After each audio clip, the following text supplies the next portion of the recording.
Yes, good morning. It's a great pleasure to be here. What a beautiful place. I don't want to leave. Well, I live in Switzerland, which is not bad either. Well, so I lived in the US for 17 years. I was born in Germany. I live in Switzerland now, so I feel very like tri-national, you could say. So when I talk about the US later, it's keep in mind with my green card. My comments on the US economy and politics and so on. I have a few comments on society and technology. The last few years when I spoke around the world, I get this constant question from people. A, is the future going to be as terrible as it looks? Because a lot of people are worried about the future now. I think you can feel that. Not just because of the US elections, but before that even. One major factor is that people are thinking that machines will sort of, run everything, reduce our jobs. And my view on that is, the future is better than we think. Because we tend to look at technology and get worried when we watch, X Machina or those kind of, But, of course, they're pretty far away from reality. Right? So the book has a provocative title. I actually think it's going to be Humanity on Top of Technology. And judging from what we discussed yesterday, that's kind of the consensus in the room. It's very important to keep that in mind because, basically in 10 years, technology will be infinitely powerful. I'm sure you've observed the exponential scale, which I'll show you shortly. But basically, roughly in 10 years, machines can do pretty much anything. Quantum computing, the possibility of really constant networks, the Internet of Things. So it's pretty safe to say, what people call the singularity. Roughly in 10, 15 years or so, we're going to get to that point to where computers and machines are capable, beyond our means. And so really what it means, when we're looking at devices that we have today, these devices here are already our external brain. Right? They're our second brain. So we keep in here our banking now, talking about Bitcoin, blockchain, that's a few years away in the cloud. Right? Our music, our films, our dates, if you're so inclined. I mean, we forget the phone numbers of people because they're in here, right? And very soon, this machine will be 1,000,000 times as powerful. I mean, this machine right here is as powerful as the mainframe computer that brought us to the moon, right? In terms of processing power. So imagine we can connect that directly with the brain-computer interface or augmented reality, virtual reality. We will be essentially tethered to this. Right? So this is my job. My job is not to predict, it's to observe. And I would maintain if you're the C-level executive, CIO, CTO, CEO, that's going to be a big part of your job, right? Is to observe what is coming. This has very little to do with Nostradamus or Alvin Toffler or Ray Kurzweil or Arthur C. Clarke. It is just a skill to observe what is coming before it's here. And this is crucial now because, things are coming much faster than ever before. The German car industry is a great example. Years ago, 7 years ago, we had a seminar with a bunch of CEOs of a big German car group. And we're sitting in the room talking about self-driving cars, autonomous cars, car sharing, which is a no-no in Germany. We don't share our cars, right? At least we don't. And in those days, it was 7 years ago, we had laughter in the room, talking about electric cars, autonomous cars, car sharing, It was just laughter. Ludicrous ideas. Today, the #1 initiative of every car company in Germany is to go towards mobility, not selling cars. It took only 7 years. So seeing that coming is important, hence I'd like to say sometimes it's better if we assume less and we discover more. Very common problem with my clients, I do a lot of CEO coaching, is that they're always looking on the left side into the same funnel that has proven to make money, which is natural, of course. Right? But we have to have a larger view. We have to look at what becomes possible because of technology, what works because of technology, and what will stop working because of technology. So hence the book, and I think you'll see in the book some of the chapters about what I call the mega shifts and other things. So this curve you see many times before, the exponential curve, it's an old hat. And Moore's law is kind of ending for computing. Some people would argue. But the bottom line is, we're now at the takeoff point of this curve. We're at the curve where things that sounded like science fiction are actually becoming science fact. Computers will understand language, natural language processing. That's pretty close to perfect. They can read images. They can translate text. Artificial intelligence is enabling machines to, parentheses, think. I'll talk about that in a second. So we're getting to the point where some of the stuff that we saw in science fiction movies, like Tom Cruise going inside of Minority Report, the data, that's actually possible now. And the interesting part is that it's not just one thing. It's also what I call combinatorial, which means that all the stuff that goes on in like 50 areas, from 3D printing to cloud computing to quantum machines, they're all influencing each other. Right? So it's exponential and combinatorial and interdependent. And that's how we shape our businesses now. I mean, if it wasn't for exponential and combinatorial, there would be no Uber, no Airbnb, there would be none of the things that didn't work because it didn't work. I started a company like Spotify. I used to be in the music business. I was a producer and musician. And I started a company like Spotify in 2003. And needless to say, it wasn't working because there was no real cloud to stream from. There was no iPhone. So we spent $20 million trying to find out how we can overcome this. Right? And a few years later, then Daniel Ek came up and used the theme of my first book, Music Like Water, to build Spotify. And Spotify has almost 100 million paying subscribers today. Right? So when the circumstance is right, then it just takes off, and it's just completely natural. But the bottom line is now we're going towards a time to where we are increasingly converging with technology. And we've come to the wearable computing. Most people are not so crazy about this. Like I don't really like an Apple Watch. I'm already way too busy with a mobile, so Apple Watch doesn't really do it for me. But the idea of connecting your brain to the internet, what's called the neural lace, Elon Musk. Where do we stop? So I have one simple question for you. Is this going to make us happy? Are we going to be happy when we connect to the internet directly? When we are transcending humanity, as some people would ironically say. Right? And what is happiness? Well, that's hard to define in one morning, right? But read the book, it's all in the book. But humanity will change more in the next 20 years than the previous 300 years. And that's not an overstatement. The kids of my kids will live to be an average of 100 years old. They will not know how to drive a real car. They'll just command it. They probably won't know what a book is.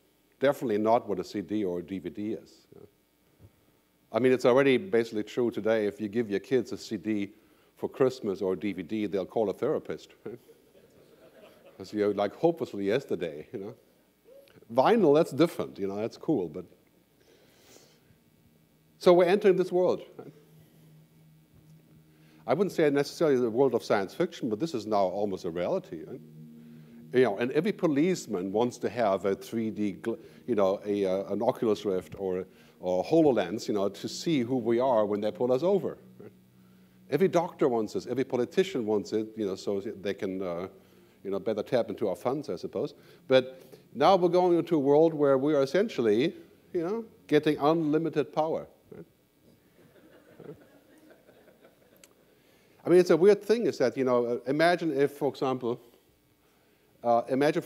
if a doctor has a cognitive machine that is able to read all the 4,300 oncology reports a week, right? The doctor is superhuman. Right? Or the doctor would feel threatened, right? Because the machine is kind of like a human. Right? But technology makes us superhuman. The work of 1,000 people can now be done by one. Not always, but we're getting there, right? I mean, right today, machines are still pretty stupid, right? They can do some things well and other ones not at all. But you can see where this is going. We're teaching the machines how to do this. That's 5, 7, 10 years. I mean, cognitive computing will not work without teaching, right? So we have to take our time teaching the machines. But the bottom line is, we're moving into a world of cognitive systems. Not everywhere, but quite clearly machines will no longer be primarily programmed. They will apply deep learning and learn what we missed. I mean, a doctor can't possibly, read all that stuff about the latest things. A computer can read 1 million books a minute. But if the computer reads 1 million books a minute, and I feed the computer the whole library of philosophy, would the computer be a philosopher? Well, the answer is obviously not. He would know a lot of things about, or she in most cases, right, would know a lot of things about what's in the books, but would they actually comprehend the meaning of it? Would they make the connection? Unlikely. And I would argue it's not needed. It's plenty if the computer has all the data and they can give us zeros and ones as an output, because we can do so much with that. We don't need the computer to be sentient, right, to actually understand us. So I'll give you some examples. I think we're moving into a world where machines can hear us, they can see us, they can understand us, they are taught. We're only a year, 18 months away from 100% of natural language understanding. You know what that means is that it's game over with inputting with the keyboard or downloading an app. We just say, hey, I want to get married. Give me a suggestion. Right? I need to invest $10,000, eco-friendly investment. Boom, done. Right? That's just around the corner. Imagine how that will change customer service. If the airport closes in Chicago, no more phone calls. You go to your bot and say, hey, rebook me. Done. Because the bot knows everything about you. So that's all very close, and I would say, sometimes I say, we're living in a world where everything that used to be dumb, home, city, energy, transport, is getting smart. We sometimes jokingly call this a smart converter. There's some statistics say it's roughly a $60 trillion business is to make the dumb things smart. And you're all in that business, so you know what I'm talking about, right? I mean, this is huge. But we should stop at a certain point, because not everything should be smart. Not everything should be connected or automated. There are some limits to how good that would be. I mean, basically, what I call the cognification of network machines is a bigger change in the industrial society. I mean, it's fairly trivial with autonomous cars that ride around cities, right? But think about things like lawyers, judges, based on software. Right? That already exists. Again, sounds like science fiction, but we're getting very close, right? In Florida, the first trials of a software that can predict if a person is going to commit a crime again, or if they should go out on probation or not. And that is a judge's job, usually, right? So I don't know who makes the software, because their argument would be that the judge may have had a bad day, or be tired, or feel grumpy, or have a bias. The machine wouldn't. Now we have to ask the question, well, that's very practical, right? But is it human? Wouldn't it be better if the judge actually used the stuff from the machine, right, to become a super judge and be faster, but still make his own decision? And would that be practical? It could be the same problem that we have with airlines, with pilots.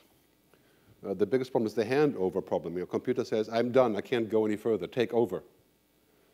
And the pilot has 0.4 seconds to decide. Humanly impossible. So that's all the kind of things that we're going to go into this future. And basically what's happening is every digital company, every internet company, every company that works with data is working on this. The global brain. In fact, Google has a project called the global brain. Right? I looked the other day, there's like 25 brain projects. Every data, everywhere, everyone. And so soon the question will no longer be if technology can do something, because the answer will be yes. Today we're sitting here and saying, oh, it's going to be too expensive, maybe it doesn't work. How much do we have to redo our IT systems and so on, everyday problems. But in the future, not too far away, 5, 7, 8 years, technology can do it. The answer is always going to be yes. Because, the curve is like this. So the key question will not be if we can do something, because if we just can. The question will be why. What is the purpose of what we're doing? Is the purpose to cut people out of the loop, increase our margins, invent a new business model, compete? Or is it prevention of other people's business models? Yeah. Does it serve human purpose? I mean, that is the ultimate question. Yeah. I mean, in business, we're in business to make our clients happy. And as I said, happiness is not so easy to define. We know that they're very unhappy with bad tech. Right? But does good tech make them happy? Well, yes, to some degree. But on the other side, what really makes them happy is things like this. Right? Relationships. I mean, this is the human element. Relationships, trust, emotions, the human things. So when we look at things like the Internet of Things that we're building, we're essentially building a new meta-intelligence. We're building a brain. As Cisco says, 700 billion devices in roughly 7 years. Everything. I mean, the power of that is mind-boggling. Superpower. 90% positive, but who's going to be accountable for this? Or is it going to be like Facebook, right? Says, oh, no, we don't have control what people do here. They just pay $75 million and they can do whatever they like. That's probably not a good idea. I think that's fine when you're in the advertising business. You get beaten up over that. But if we build a system where everything is connected, our food, our banking, our digital money, our cities, our houses, our health records, we can't just say, well, we just make the tech and let other people worry about the consequences. I don't think that's a good idea. I would ask about this. If you're in that business, what are your ethics? Can I hold you accountable? Are you reliable? I don't know if you noticed, but there's a major trust crisis towards Silicon Valley now. Not because they're bad, it's because they're too good. Okay? It's amazing, the stuff, and it's hard to follow who you should trust and which way we're going with this. So on this scale, basically, this is our challenge, right? We are linear. Unless you believe that you're going to become a machine and increase memory space in your brain, which some people want to do, or if you eat lots of what's called nootropics, you may have heard about that, little performance pills, the Viagra for the mind. We are just linear. We're not going to be like machines. And in a very short time, machines will go way, 30 times in the exponential curve is 1 billion. 30 times is 1 billion. So that's where we're at, right? And so what we need to do is we need to figure out, we're not going to go back on technology. That's not going to happen. We keep inventing. And after all, it's us who invent it, right? But we're going to have to catch up with our rules and ethics and society. Right? So the definition of ethics really is the difference between what you have a right or the power to do and what is the right thing to do. I mean, look no further than Washington just the last couple of days, right? That's exactly what this whole debate is about. They have the right to do whatever they want and make money any which way they want, but is it the right thing to do? I mean, that is the key question. And it transcends the business model and, mere thinking of profit. So, technology really is what I call hell-ven. Hell and heaven. That is also not new. I mean, every technology is like the television is hell-ven, right? 6.5 hours a day, the average American watches television, right? 6.5 hours. It's hard to believe because I don't, but I'm not American, I guess. But so, I mean, technology is mind-boggling. I mean, think about genomic editing of the human gene, right? DNA editing, what's called programming the human body, right? Reprogramming. Right? If that works, well, that could be fantastic. We can solve cancer. But we'll have super soldiers. How about that? That's probably not such a good consequence. So we can make, nice things that can be used as a tool, like social networks. They're kind of like social bombs. Or we can actually use that for warfare. Right? quantum computing, AI, virtuality, genome editing. And so how do we keep one from the other? I mean, this is obviously the ongoing battle, I think, in technology. Who is ultimately going to be what I call mission control for humanity? Who decides? Is mission control for humanity just a question of profit? Well, it can't possibly be, because if it was for profit, we would do whatever makes money, and that would be the end of the road for us. AI, genome editing, geoengineering. So how are we cautious but don't, stifle innovation? That's a major challenge for us. So in this world, as machines are getting smart, lots of opinions have been voiced about what happens with that, But some people say it's going to be game over for humans. Like Stephen Hawking just yesterday said that again, Hawking, who I admire, but I don't quite agree with that. I think Elon Musk has said several times, we need some sort of regulatory oversight at the international level to make sure we don't do something foolish. I tend to agree with that, but I would also boil it down to more of a simple headline. I think the most promising future is one where we don't postpone innovation, but we also don't dismiss the exponential risks as somebody else's business. In other words, we just keep inventing, and we say, well, if somebody abusing us, let the FBI worry about it. Or somebody else going to fix it. So now you see all tech companies that are inventing in the space of IoT and AI to also think about the unintended consequences, what's called the externalities. Right? I mean, imagine if we hadn't curbed the zealous oil companies, we'd have drilling towers right here. Right? That's called an externality. Right? We don't want this with AI. We want to be careful about where we're going without preventing it. So the key question really is, what's going to happen with humans and machines? Right? We are going to this future. We are already here. All of you are glued to your mobile phones whenever you can. So am I. But it's still a bit like, it's outside of us. Imagine when that moves really inside of us and we can connect directly. There's already sort of a tag in the US that's being used to describe the future of work, which is wired or fired. Right? So you're either always there or you're not there at all. Right? That is your choice. So is the future going to be like this? I always like to say that, I'd like to be smarter. I think that's a good idea. But really, in the end, I would prefer to be more human. I think that's being smarter is a game I will lose. I was the other day at one of the big providers of AI-based machines, and I asked the machine what the future of Europe was, and she gave me a 10-minute talk about the future of Europe. I'm like, that's my job, you damn machine. Right? Well, I realized that's actually not really my job. My job is to go beyond what the machine can pull together in information. Information is a commodity. We reach in the end of the knowledge economy where we know more than our clients.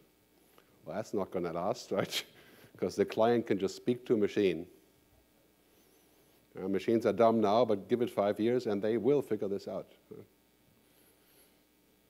So we may be the last generation of unaugmented humans. The last people that know what offline actually means. When we talk to Gen X, 20-year-olds, the other day I was in Zanzibar with my younger son, and we were on the beach and enjoying the sunset, and he pulls out his mobile and he hits the button and nothing happens, and he says, what's wrong with my music? Well, the answer was, no internet. Right? He had never in his life been anywhere where that button didn't work. Right? So that is like breathing. Right? But should we be like this as a result? Right? Should we? Right?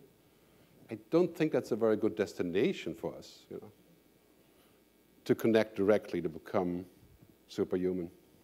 So here's the key question that will keep you up for a few days. How computable are we?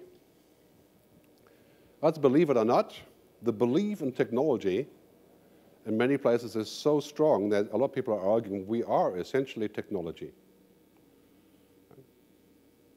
This is not just Silicon Valley or China. Right? The argument is essentially we are fancy technology. We just don't really know how fancy yet. But we are just the same in this very box here, just infinitely more complicated. If that's the case, then of course we're going to converge with it, right? We're going to, amalgamate. That is a key question when we think about what we're going to do when we talk about intelligence, right?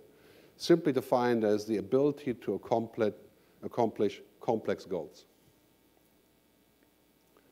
So it's interesting, when you talk about artificial intelligence, which is defined as computer systems that can kind of do things like we usually do,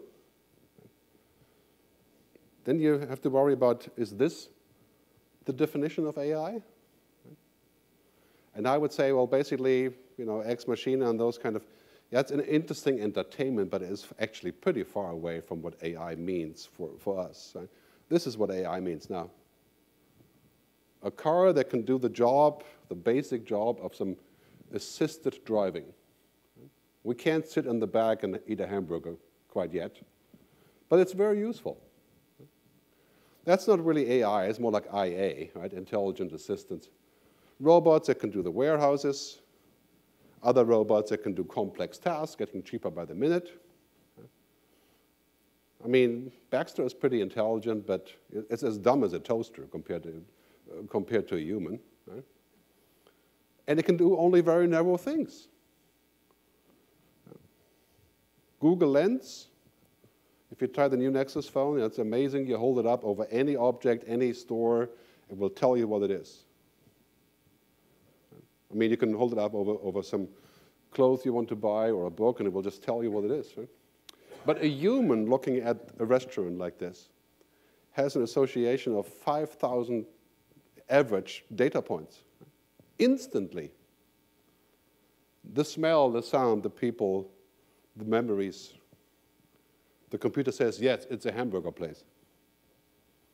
It's useful, but, let's not get too far out on this, what computers can do with this quite yet. My favorite is this. It's called Do Not Pay. Okay? It's a bot that is a lawyer. Sorry about the lawyers in the room, but this bot is basically refuting parking tickets in New York City and London, or filing the class action suit for Equifax on your behalf using data that you put in. Right? It's essentially a robot bot. A lawyer bot. Right? I mean, give it a try sometimes. It's pretty amazing how it does it, but it's extremely limited. So the bottom line is, as you know, money is going up in AI these days. There's no limit to what people would spend on AI. If you open the browser in the morning, it says Qualcomm will do AI, and these people will do AI, and then it's going to be AI, and that's the headline. So, data is the new oil. And AI is the new electricity. I mean, we're getting literally to the place. Look at the top list of companies, Mary Meeker's report from just a few weeks ago. These are companies that are data companies. Right? They're more powerful than oil companies, making more money, right? Having less restrictions. They are the drivers of the economy, half American, half Chinese. Now, this is something we don't want to lose in America, right? That we can be on top of that pile. Of course, we in Europe would like to contribute a little bit to that too. Eventually, that will happen. But Putin says that whoever is first in AI will be the ruler of the world. Is that a threat or a promise? I don't know, but that makes you worried about an AI arms race. That would be a very, very bad idea. That's a very bad future if we look in this direction. But let's go back to what AI actually means. Humans really have three kinds of intelligence. Social intelligence. Like we know roughly if we're on the same level, or if the other person is a king or an important person. We have social understanding. We have emotional intelligence, some of us. Empathy, compassion, understanding. Hard to define what that actually is. It's been tried, but we have intellectual intelligence, we know things, and then basically there's a gap, and then afterwards we have the machines. The intelligence of machines is in a whole different category. Because, for example, when you talk to a client, the client has a problem. The client is not actually telling you precisely what he wants, but you can read between the lines the client is pissed off about the price. Right? You know there's something there that you haven't heard. How would a machine do this? Right? How would a machine deduct from what hasn't been said? You know, every psychologist knows that 95% of our interactions are actually subliminal. Very hard for a machine to do that. So what we have to worry about is that we give the machine too much authority. Not that they're going to come and take over or kill us or, you know, any such thing. I mean, that may eventually be an issue, but right now, as I said, they're mostly as dumb as a toaster, apart from their regular work that they do in the narrow domain. So the Polanyi paradox says we know a lot more than we can tell, and we can't automate what we don't understand. And yes, we can teach the machine to understand that, and we will, and we should. Right? But still, there's a point of where understanding goes beyond the zeros and ones. For example, a computer would never understand why I decide this today, and tomorrow I have another decision. Right? Or why I lie, because it's required. And when I shouldn't lie. Right? And when I should cross a double yellow line or not. You know, those are all things that are hard to do. My colleague Luciani Foridi, an AI researcher, says, algorithms outperform human intelligence when it is not about understanding the human things. Interpretation, semantic skills, sentience, consciousness, ethics. I look around here, what matters to our own lives is actually not data. Right? That matters to our businesses. What matters to us is the opposite of the algorithm, is what I call the androrithm, you know, the human things. And that will not change unless we stop being human. It's a very important point, I think, if we look at this. Computers and robots can go into our head, like Amazon Echo, Google Home, Siri, Cortana, and they can look around and they can look at 200 million data points. But you know, 200 million data points is a fraction of a nanosecond in my neurons. It will be interesting to have that. It will also get improved, but ultimately, you know, it's a place for this and a place for something else. The biggest danger is, as I said earlier, not that machines will take over, but that we become too much like them. And that means, for example, we stop socializing because we can do it through a screen. We don't bother dating in real life because we have Tinder. We just swipe, boom, done. Right? And we forget things that used to be important to us. You know, it's trivial when it's about driving a car because, you know, driving a car is not a human right. In Germany it might be, but, you know, by and large, we can do without driving a car. Yeah? That's not going to hurt us. But can we do without deciding if we're going to have children or not, based on our own opinion rather than a DNA analysis? And should we be able to do that? What's going to happen to our free will, right, when machines become really perfect? I mean, talking about free will, right? We've been manipulated by Russian Facebook feeds. 128 million people have been subjected to those messages in their inbox. Right? I mean, is that just normal, or is that the new future? We also have to think about, you know, in the end, we should not start confusing amazing simulations with actual human assistance. Human resources analytics, for example, it's really powerful stuff. It's not the actual existence. Right? TripAdvisor isn't real. It's useful. But when I stand in front of a restaurant and I look inside, it's full of happy people. I go on TripAdvisor. TripAdvisor says, no, it's the worst place in town. Right? Do I go somewhere else just because of that? You know, I would be stupid to do that. I would rather wait. But yet people do that. Right? Trust the machine more than what they see. So in this future, we're going to talk to machines. That is basically a given. That's a huge business opportunity. You know, natural user language interfaces, bots, and so on. Here's a short clip.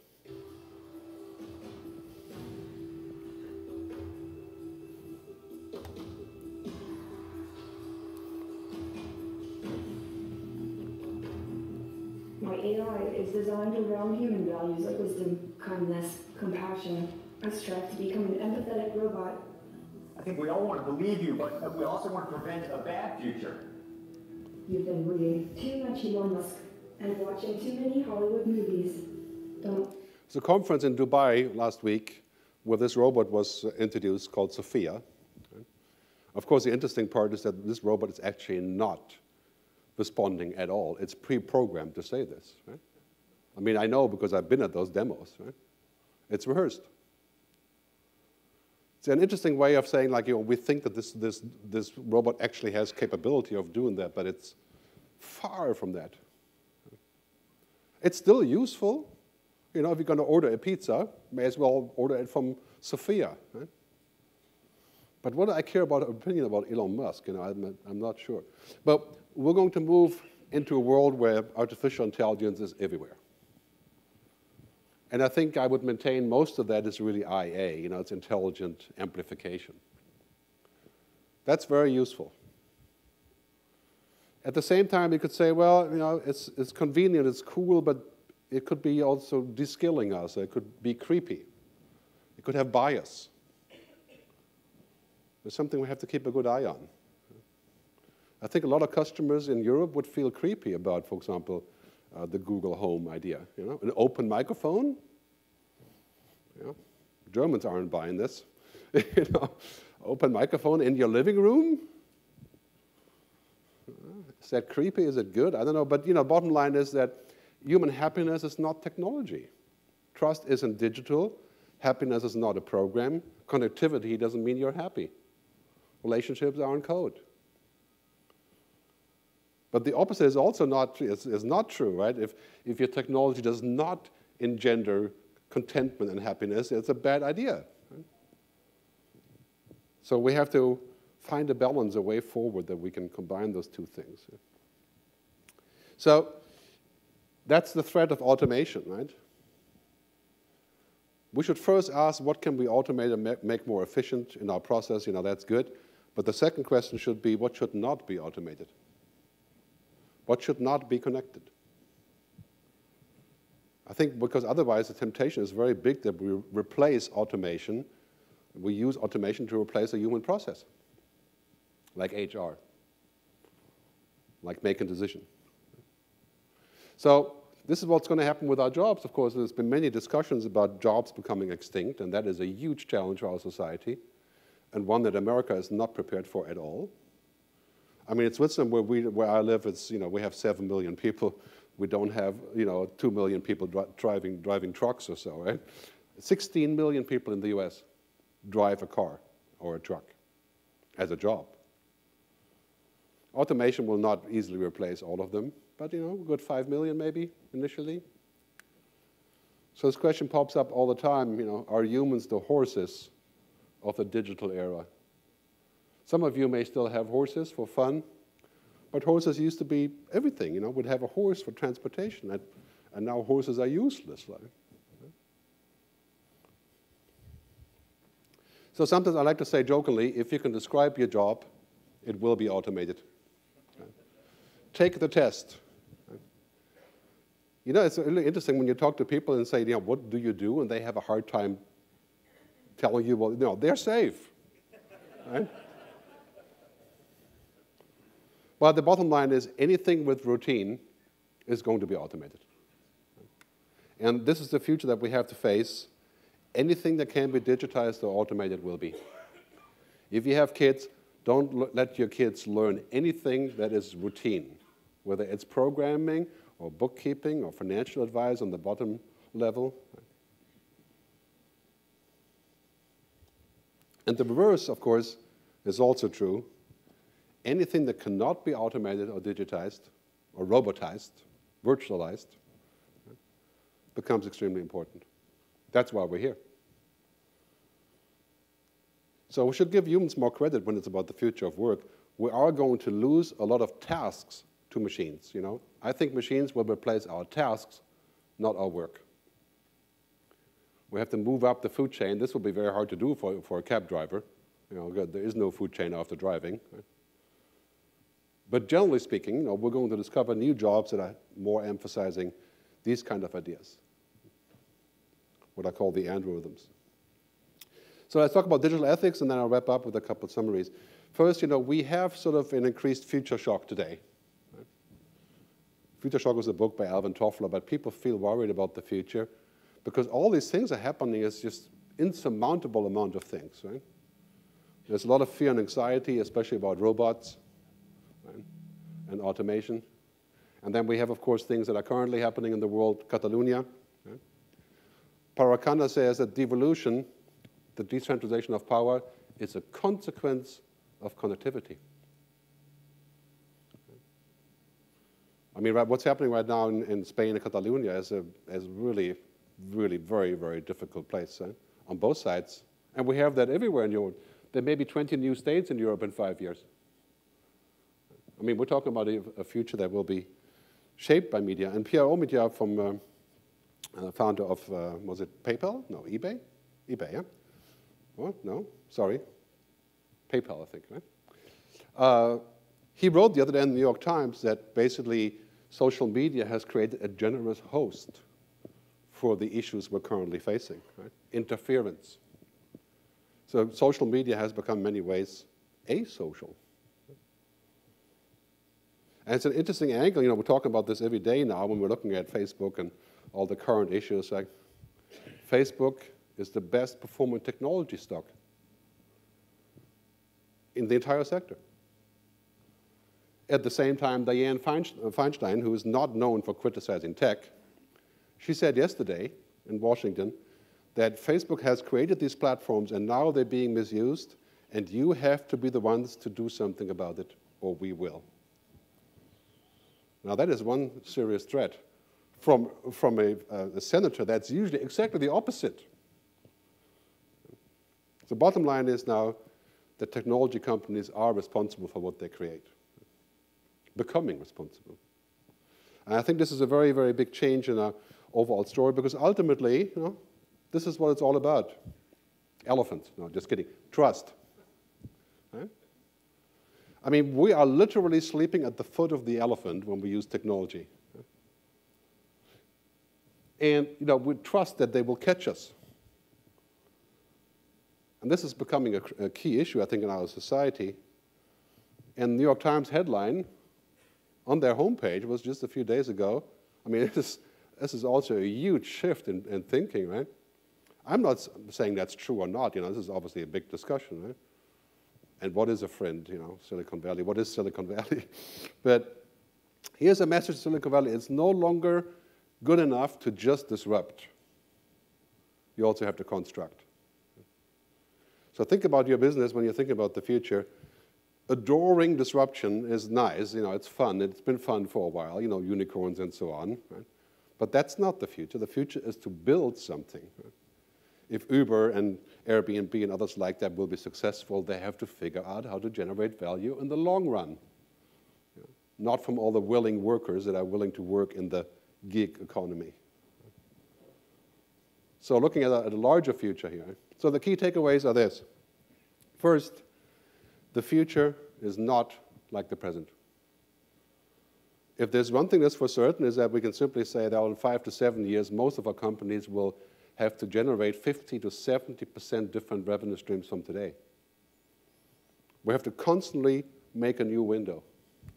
Kevin Kelly in his new book says, we are no longer being something as a company, we are always becoming something. That requires a different mindset. This is not about tech. It's also about tech when you don't have it to support that process, right? But this is about figuring out what it is. So to deal with this exponential future, you have to come back from the future. This is an approach I use with my clients. We don't say we're going to take today's business and just amend it a little bit, put a Band-Aid on and make maybe a new arm or something, and we move into the future. You have to actually go to the future 5 to 7 years from now and come back with what you've learned and then apply it, coming back from the future. What do we know about the future in 5 to 7 years? Well, if you sit down for a week, you think about 5 to 7 years from today, you'll have pages of stuff that is certain to happen. Right? The end of oil, cognitive computing, language understanding, automatic translation, image understanding. I mean, all the stuff that we see every day around us. So it's very important. We have to expect huge shifts in business paradigms and economic logic, and I would submit most of that is good. This is Switzerland last year. We had a vote on the basic income guarantee, which is basically a measly $2,700 a month, irrespective of how much work you do. 26% of Swiss people voted for this. I mean, if we had that vote here, it would be 0.00. I think that's ultimately a destination that we're going to. Elon Musk agrees, automation will make that kind of idea probably mandatory in the near future.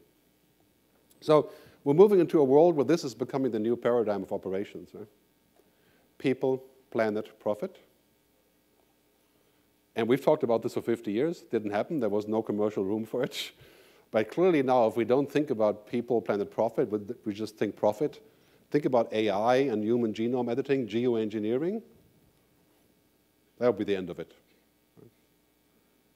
Quite simply put. Right? We have to think larger. And as a business, you have to think about that paradigm because that is the new measuring stick for the stock market in just a 5-7 year time frame. In fact, I predict there will be a new stock market for companies that think like this, like a NASDAQ for a triple bottom line. So how do we understand this future? It requires some wisdom. That is so crucial. And you are here in this room to gather wisdom, in the conversations that we're having. 4 things. Observe. Observe the future. 5% of your time should be spent with looking at the future. Not 50 years from now, 3, 4, 5 years, the immediate future. Understand. Understand requires listening. You can talk to your kids, but you don't really understand because you haven't listened. And that's hard to do. Imagination. This is your #1 weapon against unemployment. Computer has no skill of imagination. Yeah, they can predict things based on data, but can they actually create? They can write a piece of music. That's a simulation. Right? Finally, act on foresights. Jeff Bezos acted on foresights when he made the Kindle. Nobody asked for the Kindle. So that's really crucial for us for our future. Crucial skills, I'll skip this because we're a little bit out of time here, but the World Economic Forum roughly says that these are the new skills we need: critical thinking, creativity, emotional intelligence. I haven't skipped it after all, I suppose. But anyway, that's our brain today, right? And half of that brain will be taken over by machines because machines will learn the left part, the logical part, that part of our brain will be accomplished by machines in the next 5 to 10 years. And that is, of course, a very old definition of the brain. It doesn't really exist, the left and right. But the crucial skill is, we have to get used to the fact that machines can do this. I have to move on, moving to facts that only us can do, and that includes emotional intelligence. And we should not focus so much on efficiency. If you're worried about efficiency and you want to use tech to be efficient, that's great. But, that's a 5-year window, and then you are efficient. Focus more on efficiency and more on creating new values, human values. Use technology to create human values. That is the ultimate goal. Because nobody can replace you if you have human values. Everybody replaces you when you're just technology. So that's a very important lesson I think that we can learn. We have to put the human back inside of our technology. I mean, if you can automate and make things more efficient, by all means, you should do that, of course. Right? But don't do it on the cost of taking the human out. Because your value goes like this. I mean, humans are about relationships. And, so that's our future. We have to decide which part you're playing on. Technology can be both. Can be evil, can be great. Where do you position yourself? That is the key question. every time you launch a new software, a new product, you invest somewhere, you have to ask the question, is this going to be positive for human flourishing, for my clients, for my customers? Not just in the sense of the bottom line, right? But in a larger sense. That's how value is being generated in the future. So we have to look at this future as having two things, technology, algorithms, and humanity, and what I call the androrithms. That is our mix. That is inevitable. And we have to invest in both. I mean, it would be foolish if we weren't investing in technology. But I would submit it would be more foolish if we weren't investing in people, removing people from the food chain. So I'd like to paraphrase Steve Jobs, rest in peace. Stay hungry, stay human. Steve Jobs said, stay hungry, stay foolish. I guess that's the same thing, right? So that would be my appeal to you. Stay hungry, stay human, and read the book for more. Thanks very much for listening.